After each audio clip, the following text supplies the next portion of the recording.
Guys এদিকে কাল রাত থেকে টানা বৃষ্টি হচ্ছে। সকালবেলা ঘুম থেকে অলরেডি অনেকক্ষণ আগে উঠেছি, উঠে আমার আলু ভাজা করা হয়ে গেছে। এখন কথা হচ্ছে খিদে পেয়েছে, কিছু তো একটা খেতে হবে। আমার ছানা আবার যা তা পছন্দ করে না, আমার পেটের ছানা যা তা জিনিস খায় না। মানে সকালবেলা উঠে নর্মাল প্রেগনেন্সিতে মানুষ কি খায়, একটু ড্রাই ফ্রুটস খায়, ডিম সিদ্ধ খায়, তারপরে একটু প্রোটিন জিনিসপত্র খায়। আমি সেগুলো পারি না খেতে। মানে কোনো রকমের সকালবেলায় ডিম সিদ্ধটা নিয়ে বসেছি ঠিক কথা, এক্ষুনি বেরোবে হয়তো, বা শরীরটা কেমন করবে, গা গোলাবে। মানে আমার নানা রকম সমস্যা, কোথায় যাবো। আমার ছানা আবার দেশি ছানা, পান্তা ভাত ভাত এইসব খায়। তো দেখা যাক ডিম সিদ্ধ খেয়ে আমার শরীরের অবস্থাটা ঠিক কীরকম থাকে, জানি না এখন কী হবে লাস্ট পর্যন্ত। কোনো রকমে তো একটা ডিম সিদ্ধ নিয়েছি, মানে এর বেশি আর খেতে পারবো না।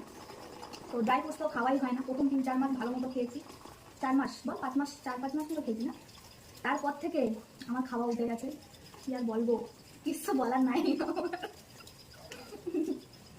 ওয়েদারটা ফিল নেই, আর ডিম সিদ্ধটা বসে বসে এনজয় করি, কি আর করবো।